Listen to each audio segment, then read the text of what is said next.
పిల్లలకి స్కూల్ పాఠశాల అయితే పేరెంట్స్కి స్కూల్ పేరెంట్స్ శాల. నమస్కారం అమ్మ. నమస్తే అమ్మా.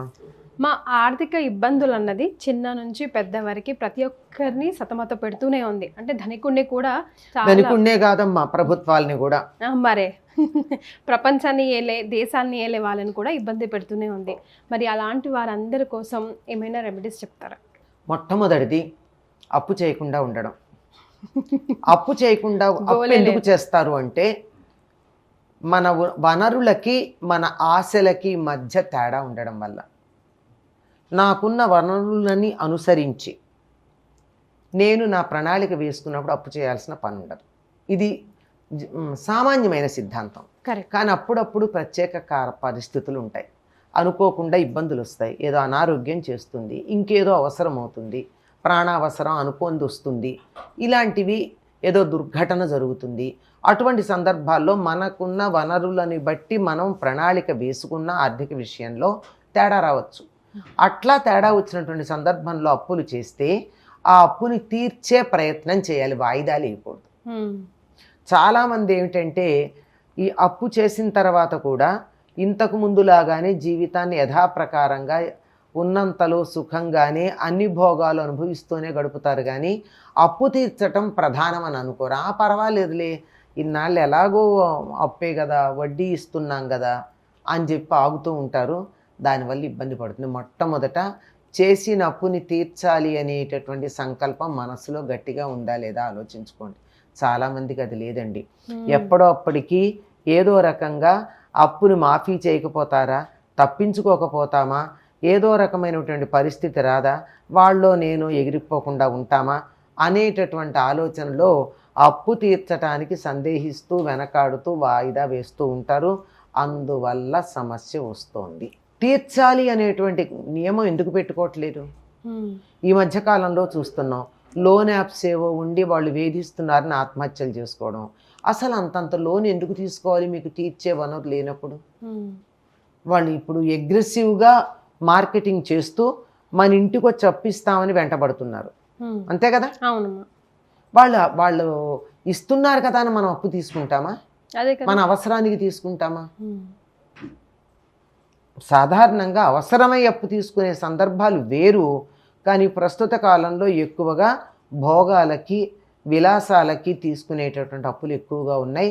వీటి దగ్గరికి వచ్చేటప్పటికే తీర్చడం అనేది కొంచెం సందేహం అవుతుంది. కరెక్ట్. తీసుకునేటప్పుడు బాగానే తీసుకుంటున్నారమ్మా. తీసుకునేటప్పుడు మాట మళ్ళీ అడుగుతే లేదు, ఉన్నప్పుడు ఇస్తాం, మా దగ్గరే ఉంటే మళ్ళీ ఎందుకు అప్పు చేస్తాం, లేకే కదా చేసాం అని మళ్ళీ మొత్తం అసలు సీన్ రివర్స్ అయిపోతుంది.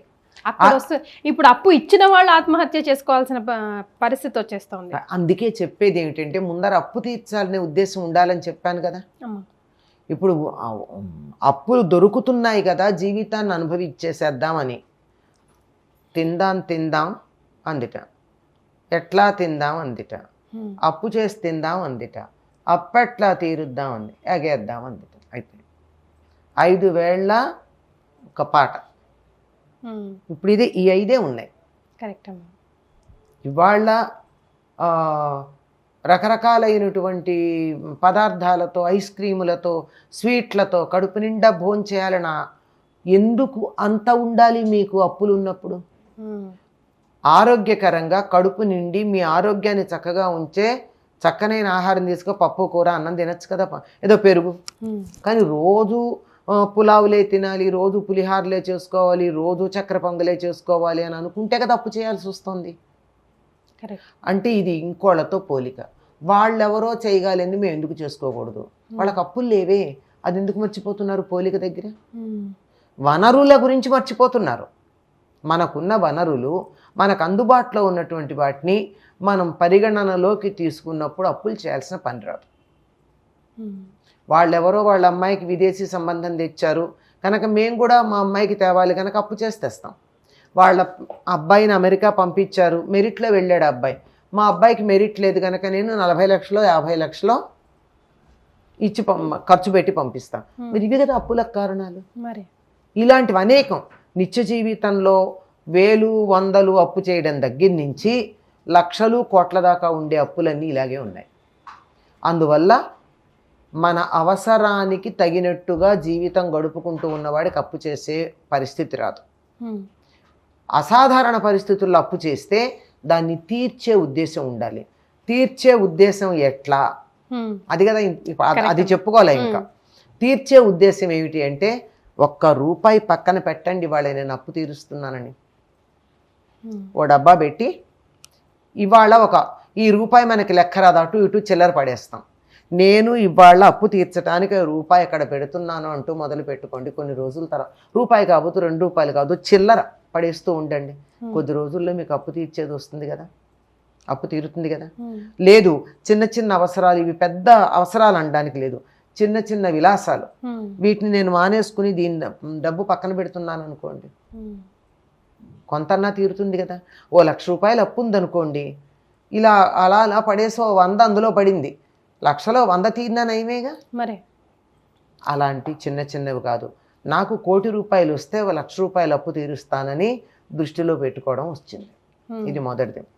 ఇది కాక మరి ఇంకేదన్నా దీనికి మార్గం ఉందా అంటే ఒక మార్గం ఉంది, అప్పు తీరే మార్గం. ఎట్టి పరిస్థితుల్లో మంగళవారం నాడు అప్పు తీర్చడం మొదలుపెట్టండి. మంగళవారం నాడు అప్పు తీర్చడం మొదలు పెట్టాలి. ₹1 అన్న మీరు బ్యాంకులోంచి తీసుకున్నారనుకోండి, బ్యాంకులో ₹1 అప్పులో వేయండి. మరి రూపాయి తీసుకోరేమో వాళ్ళు, ఓ ₹10, ఓ ₹100 మినిమం. మంగళవారం కోసం ముందే జాగ్రత్త పెట్టుకుని, కావాలంటే ముందే ₹10 అప్పు చేసైనా సరే మంగళవారం నాటికి 100 ఎంతో రెడీ పెట్టుకుని, ఆ బ్యాంక్ అయితే బ్యాంకు, వడ్డీ మనిషి అయితే వడ్డీ ఎక్కడి నుంచి తెచ్చుకున్నాం అక్కడ వాళ్ళకి అప్పు తీర్చడం మొదలు పెట్టండి. మంగళవారం తీర్చడం మొదలు పెడితే త్వరగా తీరుతుంది. ఓకే, దీని వెనకాల ఉన్న రహస్యం ఏదైనా ఉందా? ఏమంటే ఇంట్రెస్టింగ్ ఫ్యాక్ట్, మంగళవారానికి అధిపతి కుజుడు. కుజుడికి ఏదైనా సరే మళ్ళీ చేయని ప్రేరణ వస్తుంది. మంగళవారం మారు కోరుతుంది. అలా మంగళవారం అప్పు తీర్చామనుకోండి, అది మళ్ళీ మారు కోరుతుంది కనుక మళ్ళీ అప్పు తీరుస్తాం. వెంటనే జరుగుతుంది. జ్యోతిష్ శాస్త్ర పరంగా పెద్దలు చెప్పిన మాట ఇది ఒక్కటే పరిహారం కనపడుతుంది. మిగిలిందంతా కూడా ట్రాష్ అనను కానీ, మిగిలిందంతా మన సంకల్పాన్ని బట్టుంది. మనం తీరుద్దాం అనుకున్నామా లేదా, ఏదో ప్రభుత్వం దగ్గర నుంచో బ్యాంకు నుంచో తీసుకున్నాం అనుకోండి, ఎప్పుడో ఒకప్పుడు మనకి ప్రభుత్వం రుణమాఫీ చేస్తుందనే ఉద్దేశంతో తీర్చకుండా ఉన్న వాళ్ళు ఉన్నారు. మాఫీ చేయకపోతే ఆత్మహత్యలు చేసుకుంటున్నారు. అందువల్ల అలా మాఫీ చేస్తారని కాకుండా తీరుద్దాం అనేటటువంటి సంకల్పం, ఒకవేళ తీర్చదు రుణమాఫీ జరుగుతుంది అనుకోండి అని వెయిట్ చేయండి. తీర్చడం కోసం కొంత డబ్బు పెట్టుకుని అవసరమైతే తీర్చడానికి సిద్ధంగా ఉండాలి. ముందర అప్పు తీర్చి తర్వాత మాత్రమే జీవితాన్ని నేను విలాసవంతంగా గడుపుతాననే అభిప్రాయానికి వచ్చిన తర్వాత తప్పనిసరిగా అప్పు తీరుతుందమ్మా. తర్వాత అప్పులు విలాసాల కోసం చేయకుండా ఉంటే మంచిది. అమ్మ, ఇక్కడ నాకు చిన్న డౌట్ వచ్చిందంటే, మంగళవారం ఏ మంచి పని కూడా మొదలు పెట్టద్దు అని అంటారు, అప్పుడు తీర్చడం కూడా మంచి పనే కదా? మంగళవారం నాడు మంచి పని మొదలు పెట్టద్దని ఎవరు చెప్పలేదే. మరి అంటే మంగళవారానికి ఇంకొక పేరు ఏమిటి, జయవారం అని ఉంది కదా. పెళ్ళిళ్ళవి ఏ సందర్భం చూసుకున్నా మంగళవారం పెళ్ళిళ్ళు అవ్వద్దని ఎవరు చెప్పారు? అసలు చేయరు కదమ్మా, ముహూర్తాలు ఇవ్వరు కదా, గురుగారులు కూడా ఇవ్వరు కదమ్మా. ఇవ్వరా? ఇవ్వరు కదా. ఏది నాకు డౌట్ ఏది ఇవ్వరు? మంగళవారం రోజు పెళ్ళిళ్ళకి కానీ గృహప్రవేశాలు మంగళవారం వద్దండి. ఆఖరికి వడిబియ్యం పోయాలన్నా మంగళవారం ఈరోజు శుభం కాదు అంటారు కదమ్మా. శుభం అమ్మ, శుభం కాదని ఎందుకు అనుకుంటారో తెలియదు. కాకపోతే ఆడపిల్లని అత్తవారింటికి మంగళవారం పంపరు. ఎందుకు పంపరంటే మళ్ళీ పంపాలి కదా. మళ్ళీ పంపాలంటే అమ్మాయి 100 సార్లు ఇంటికి రావాలి కదా. అందుకని ఊరికే పుట్టింటికి వచ్చేసిందంటే ఏదో తేడా ఉందనేగా. అటువంటి పరిస్థితి రాకుండా ఉండాలి కనుక మంగళవారం పంపరు, అంతే. అంతే తప్ప ఆపరేషన్లు మంగళవారమే చేస్తారు. మ్యాక్సిమం హాస్పిటల్స్లో ఆపరేషన్స్ మంగళవారమే ఉంటాయి. వాళ్ళు ఎందుకు ఫిక్స్ చేస్తారో నాకు తెలియదు కానీ. అట్లా అప్పు తీర్చాలంటే మాత్రం మంగళవారం అప్పు ఇవ్వకండి. ఎందుకంటే మళ్ళీ ఇచ్చుకుంటూనే పోతారు. ఇచ్చుకునేవేవి చేయకండి, పోతూ ఉంటాయి. తీర్చుకునేవి తీర్చుకోండి. చాలా చక్కగా రెమెడీ చెప్పారమ్మా, ధన్యవాదాలు.